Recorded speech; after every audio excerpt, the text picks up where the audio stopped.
So Dave, thank you for the time today, and thank you all of you for joining our session.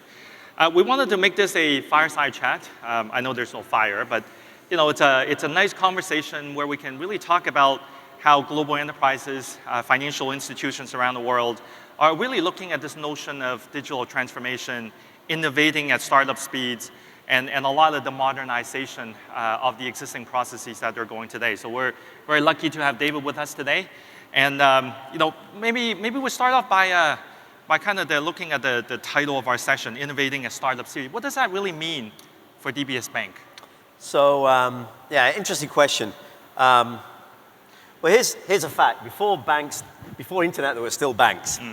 And, one could argue that banks are one of the most innovative type of companies on the planet. The financial products that we come up with, the derivatives, all the things that, frankly, got the world into trouble in 2008 and the 2000s and all the rest of that stuff. So banks have always been really good at innovating financial products.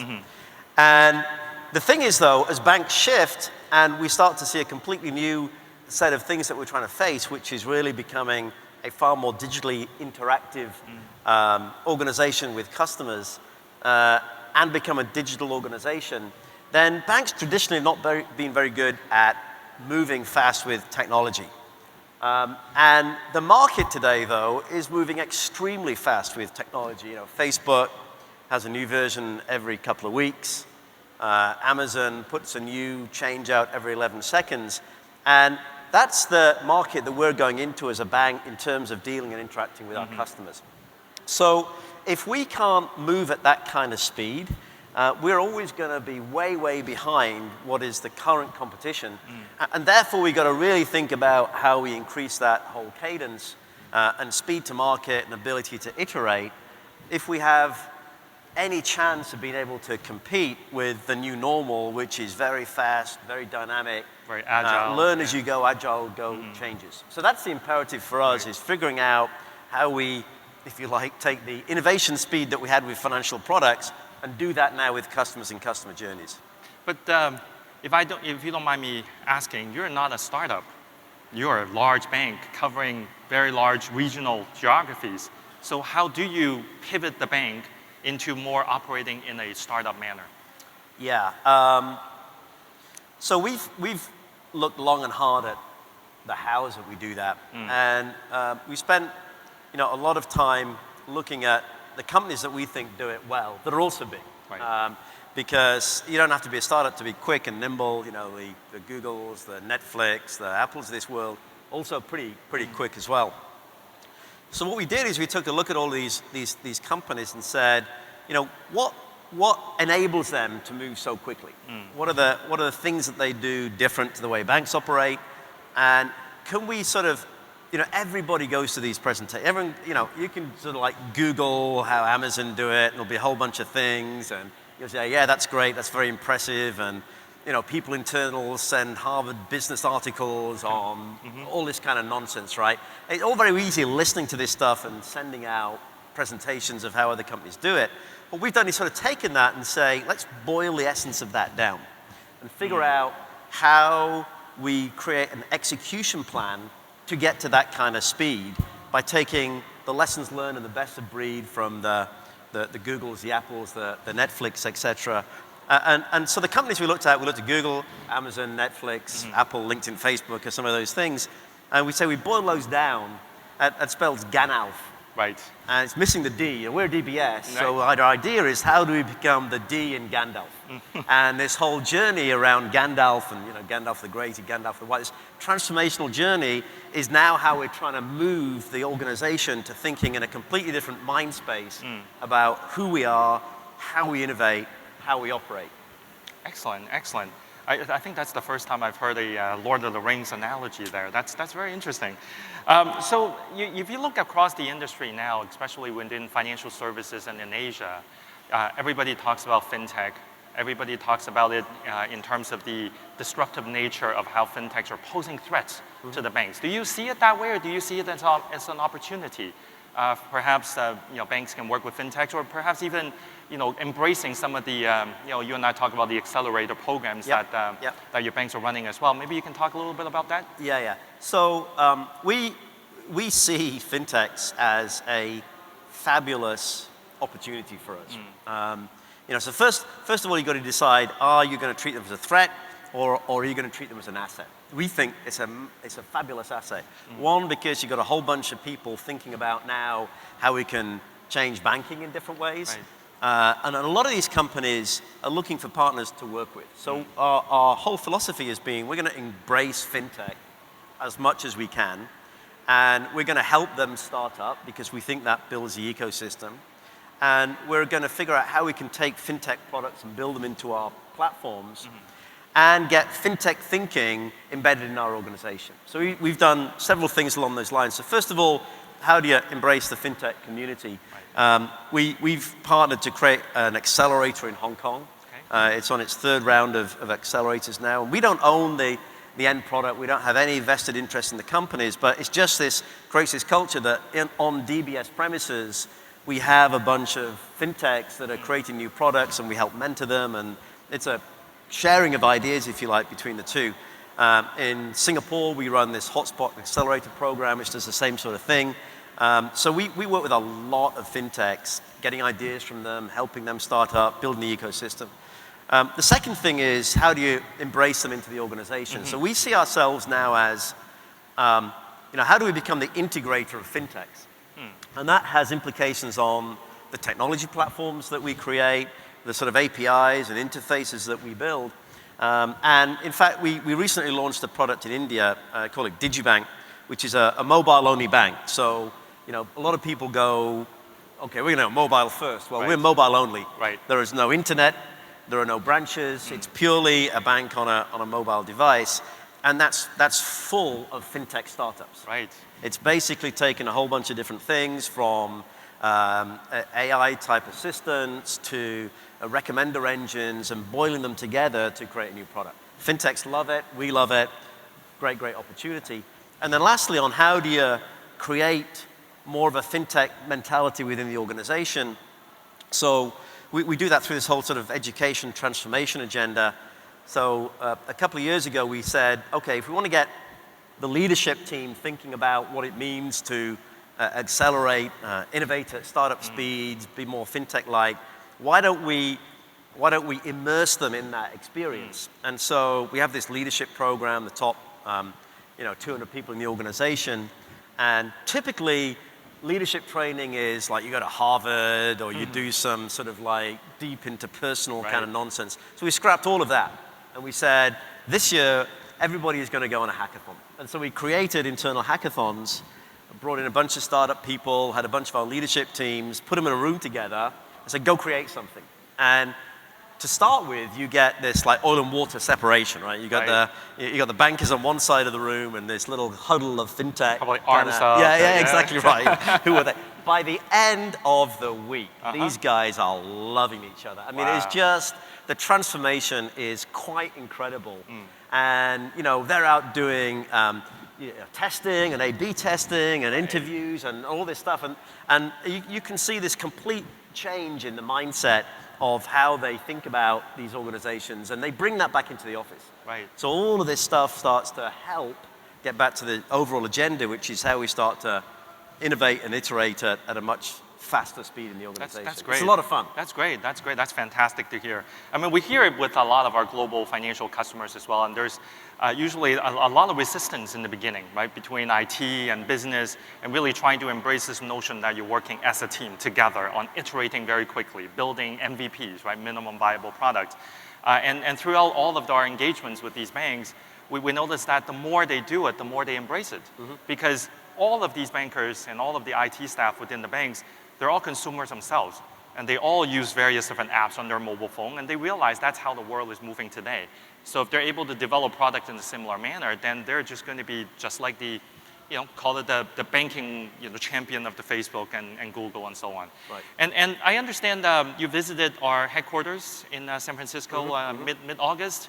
You want to talk a little bit about that experience and maybe what you saw that kind of really captured your attention and that led to what we're doing, partnering together here? Yeah. So coming back to what does being Gandalf mean? And how do we implement Gandalf in the organization? we sort of broken it up to 5 key things that we want to do. One is that you have to get away from thinking of projects, these long 9, 12, 18 months projects, to thinking about platform and the evolution of the platform. The second thing you need to think about is how you then transform the workforce to understand how agile works and how to do that at speed. The third is you need to understand how to build modern systems, and we can talk about that a little bit later, but certainly, the shift in how system development is evolved. And then you need to figure out how you automate everything and then change your organization. So project to platform, create agile teams, automate everything, build modern systems, organize for success. Those are the 5 kind of key pivotal things that we're working on. And as I went, pivotal, I went to Pivotal Labs. That's a I nice like that segue. little switch there. You know, I saw all of that in action at scale. So I saw, you know, combined teams with business and technology working together. I saw, you know, a lot of expertise about how modern system architecture is evolving, the platform and the ability to create fast and iterate through a PaaS-type environment. So as you go to those labs and start to see that happening across hundreds of people, you know, the penny really drops about how transformative this can be. And frankly, how much of a journey we have to go on to get anywhere near that. And so, you know, partnering with you guys and others who are moving fast in this field helps us to accelerate internally how we change the organization and culture. That's excellent. That's excellent. I think we hear very similar feedback from most of the larger global enterprises like yours that we invite into our environment. And as you know, or as you already obviously know, because your team is already working with us here in Singapore, but we also have our Pivotal Labs facilities in Tokyo, where we're working with some of the larger automotive companies and banks over there, as well as Sydney in Australia as well. So that's part of our ecosystem of these what we call bringing the Silicon Valley state of mind into the region, working with our larger regional enterprises to achieve some of their business goals into moving faster into the startup speed. So we kind of touch a little bit upon the digital transformation journey, right? So we talk a little bit about the people aspects, the process aspect, the technology aspect. How do you see that moving forward over the next 12, 18 months for DBS? Yeah, it's an evolving journey. We wouldn't say we are done by any stretch of the imagination. So we see sort of 3 big things as priorities. One is the transformation of the technology and how we build technology. A lot of work going on into completely redoing how we operate and build things along the Gandalf sort of strategy that I described. The second is changing the bank from thinking in a very transactional way, which is typically what banks do, to thinking about things in a customer journey way. And that is a harder shift to make than you can imagine. Third is changing the culture of the people. Right. So I've talked a little bit about the technology transformation, so maybe talk about the journey thinking. The way we're pushing that is we've set it as a key management priority on the top of our group kind of KPI scorecard. Okay. And we have customer journeys as an objective. And we say we're going to create like 250 new customer journeys through the year. And we'll do more than that, but specifically, we've tasked every leader in the firm, that's the CEO, his one downs, and their one downs. You have to create a customer journey and put your name to it this year. Wow. So that's every single leader has signed up for that. More than that, we said, okay, but no one knows how to do that, right? We're bankers. How do you create customer journey? We're a product company. And so our leadership offsite at the start of this year, we bring these 200 people together, talk about strategy, all the rest of that kind of stuff. Typical 2-day offsite. A whole day of that 2-day offsite was spent on teaching the leaders how to think about customer journeys and how to lead their people in creating customer journeys. So we're investing a lot of leadership time and focus on this thing. And we have now quarterly reviews on the journey update. And all these guys are going to come and talk about these fabulous journeys they're creating. So so what does it mean? It means you've got to set a KPI I need to train the leaders about how they're going to do it. We've created a methodology within the company and have coaches, and we have human-centered design training, which we partnered with an organization called Luma to create. So a whole load of things have to change to drive journey thinking deep, deep down in the organization into everything that we do. And that's kind of progressing quite nicely. Right. The amazing thing is how quickly people have got on board. And Frank, again, just like the hackathon thing kind of shocked us, the adoption of customer journey thinking and people's desire to be part of it is just absolutely dramatic. We separated a few iconic journeys that are sort of these things will change the company, and a lot of them are, like the way we work, the way we meet, things like that. So journey thinking is a big, big shift for us, and having some great success. And then lastly, this whole culture shift that I talked about. So this Gandalf thinking, driving customer immersion through the organization, really getting people to think differently about who we are and how we operate is the third sort of pillar of change. All of that needs to get underpinned by a couple of things which banks never did in the past, but we're doing a lot more now. One is experimentation, and experimenting at scale. And the second is data-led design. And so those two aspects, again, big push to get those in the organization. We did 1,000 experiments last year. We created a group that helps people experiment, because how do you experiment? What defines a good experiment? And so we created this ZaaS, which is experimentation as a service. If people wanted to come and consume that, they could. So we're liberating the organization by providing at a high level a hardwired strategic intent with things that link to how we compensate ourselves and our people, together with all of the tooling that you need that people can consume and seductively adopt if they want to look like heroes in the organization. Right. Very good.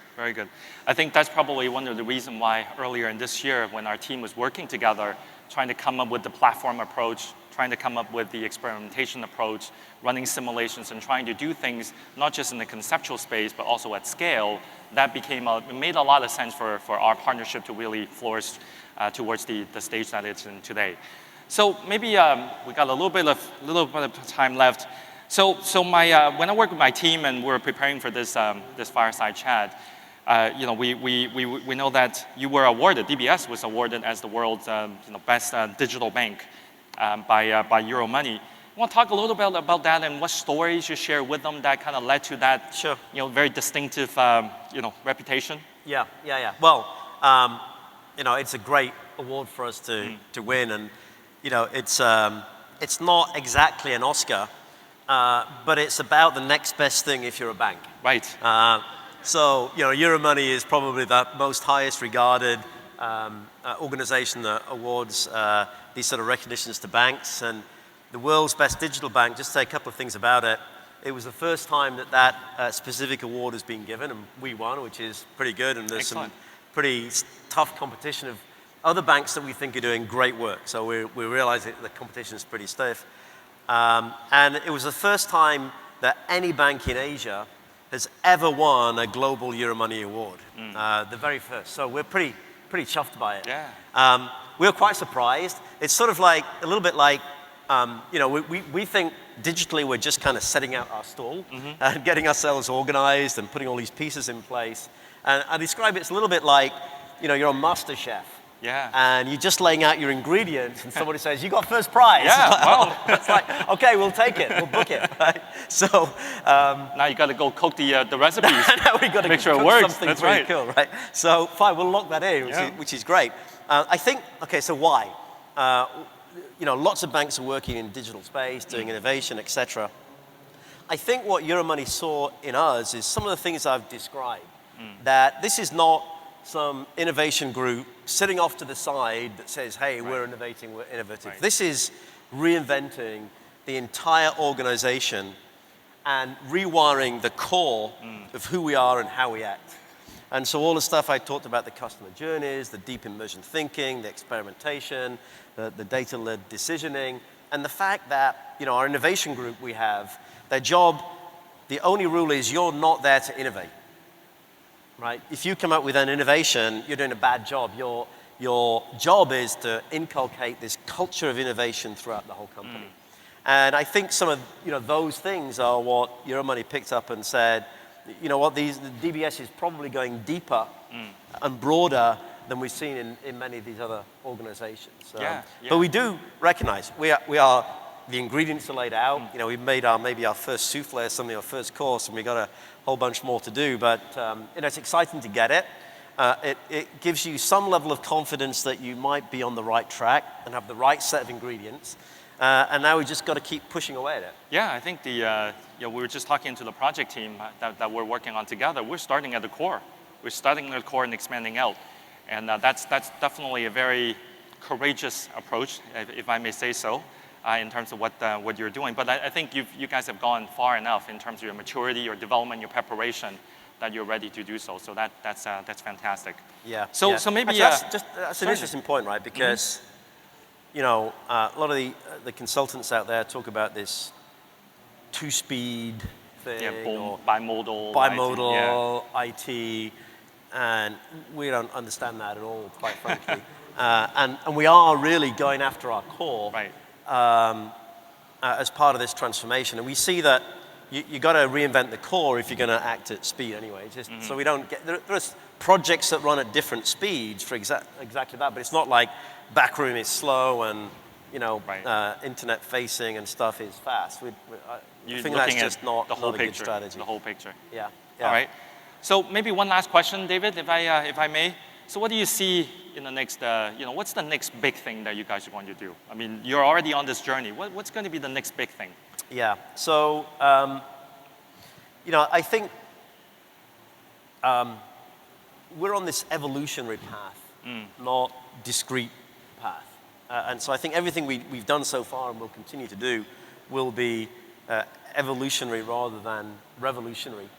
And I think, what I think you'll see from us is just this kind of increasing momentum and cadence. There are several things which we haven't yet cracked properly. Experimentation we're playing with, but we're not experimenting at the scale and the speed we would like. Data-driven decisioning and design is, I would say, it's very early stages right now, and there's just a massive opportunity to do that. We're pushing very hard into AI and digital assistants. In fact, this DigiBank that we launched in India has an AI developed by this startup, which is actually proving quite successful. So it's sort of like, it was originated from SRI, Stanford Research Institute, and then the company was bought over. And the cool thing about it is, it's a little bit like Siri, but Siri is actually not very good because it's trying to answer everybody's question or anything. It has no context. Right. If you narrow down the context of what that AI has to deal with, your ability to get an accurate understanding of what's going on increases dramatically. So what we're finding is, even with the early versions of that, an 80% deflect ratio of AI versus people who go to our contact center. So I think this whole evolution of AI, machine learning, data-driven decisioning, computing, and things like that. All the rest of that stuff is the next frontier which we're experimenting on and hopefully are getting some levels of success in. It's quite exciting. So we're going to get, if you ever get your own version of Siri, what are you going to call it? You got to give it a name. We have it. Oh, no, you got to think about the name. Yeah. In fact, it's kind of interesting. So Zuckerberg gave this, he gives this keynote once a year on how he sees the future evolving. Right. And there's this one chart where he has these, 1 year, 5 year, 10 years. And, in 5 years, it's the integration of all of these platforms that they own into a sort of single entity. In 10 years' time, he sees the play of AI and cognitive being delivered through the Facebook and the chat channels, so that you are interacting with banks and other companies through AI, through Messenger or Facebook or whatever else. So Actually, we've got that actually live and running now in our development labs. Not a simulation, it's the real thing. I can go on a Facebook Messenger and chat with my bank and move money and things like that. So this idea of, we have this concept of invisible banking, making us invisible, and this is sort of part and parcel of that same thing. So a lot of cool stuff coming up. Excellent, excellent. Thank you very much for sharing.